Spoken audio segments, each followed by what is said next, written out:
I was given a painting for my birthday, and it showed a family in the 18th century eating around a table. There is an eerie legend behind this painting, and basically, you are not allowed to stare at this painting at all.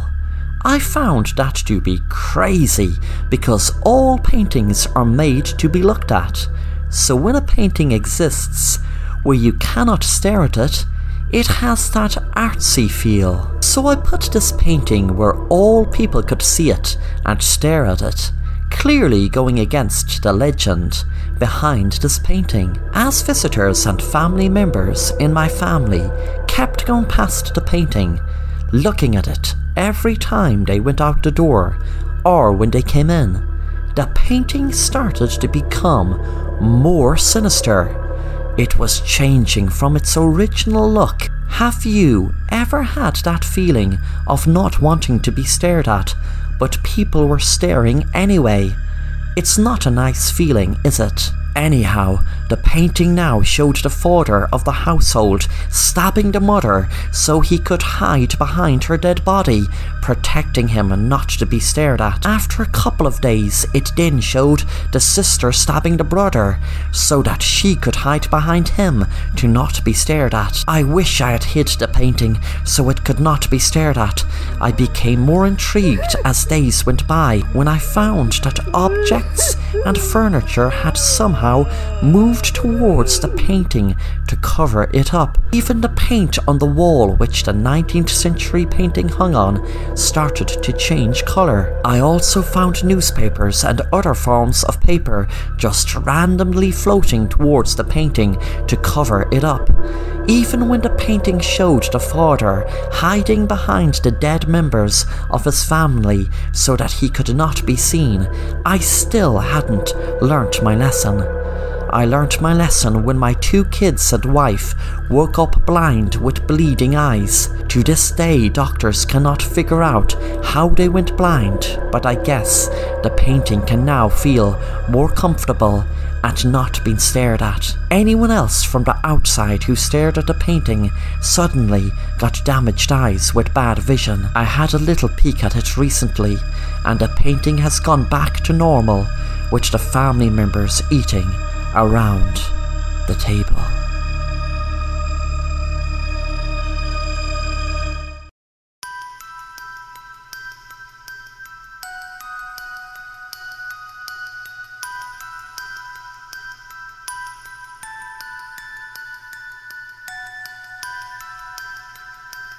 I was working at my local pizza place when a delivery order came in from a person with a familiar name. I had finished my shift, so Simon was taking over for me, but I really wanted to deliver this order, so I told Simon I'd deliver it for him. I was feeling sick for so long, and it took me so long to get back to work, but my treatment didn't help me, it just made things worse. A while later, I knocked on the door with the pizza, and I wanted to see for certain is it the guy I thought it was. I was right, it was.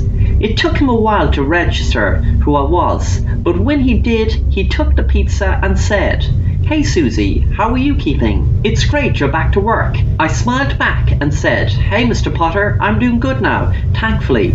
He handed me $20 and I was giving him the change of $5, but he said, "Keep the change." The door shut and I walked back to the car.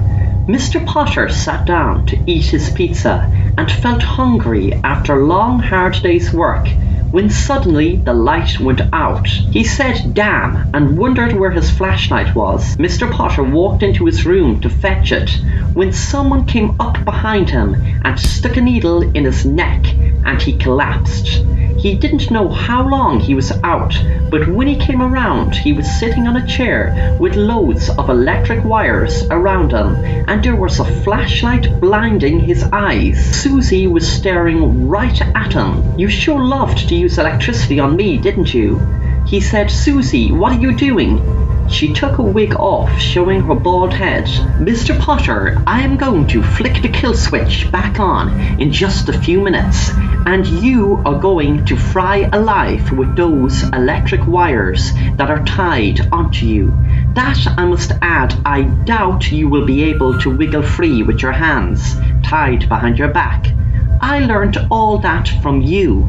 I must admit, this tonight has been the best therapy I've ever had." He started screaming as I walked down to the basement and flicked the kill switch to on. I could hear buzzing and the screaming stopped.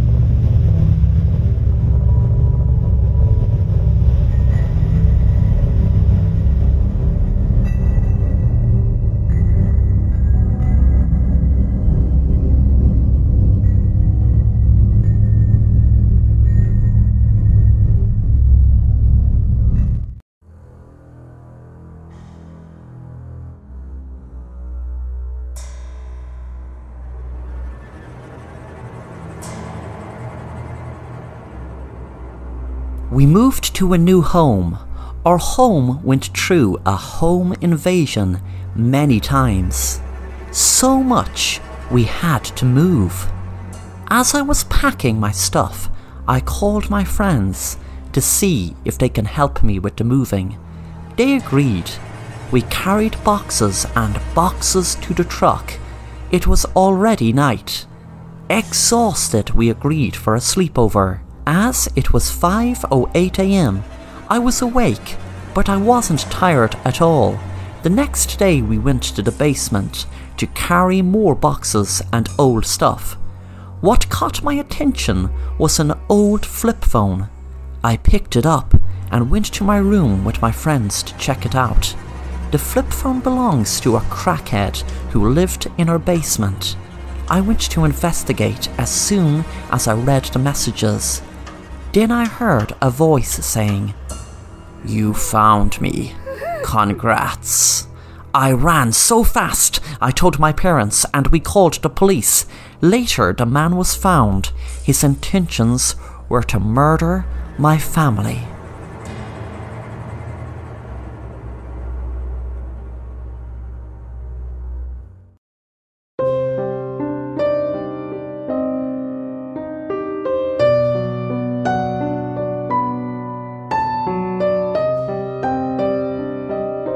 My name is Jason. I am an exterminator. For a few years now, I set up my pest control company, and thankfully I am getting lots of work getting rid of mice, rats, bugs, etc. I just had a big job in an old house that was infested with rats. It took a whole 2 days to rid the place of them. But the owners were thrilled with the results. I am relaxing for the weekend with a glass of wine watching TV. All of a sudden I felt very itchy. I don't know why, as I just had a shower. I was trying to go to sleep that night but felt it impossible with the itch. I couldn't take it anymore, so got up and had another shower. When I got back to bed, I had eventually fell asleep. When I woke up, I was sweating and looked at my body. There were sore red blisters all over. I heard a knock on the door and got dressed fast and ran downstairs and opened it. My best friend Jimmy said to me, "Wow, you look like you've had a rough night." I said to him, "You can say that again." I looked in a mirror across in the hall and could see rats crawling up me and lots of bugs. I looked down at my hands and they were covered in bugs. I screamed and my best friend shouted, "What's wrong? What are you shouting at?" There were more and more rats crawling around my room and other sorts of bugs. My friend didn't seem to see any of them, as he kept asking, "What's wrong?" I shouted, "These rats, these bugs," but he just said, "What rats? What bugs?" I heard a ringing in my ear, as if the rats and the bugs were trying to make me crazy. Then the noise became jumbled words, as if they were trying to communicate with me. Finally I heard the message they were trying to send.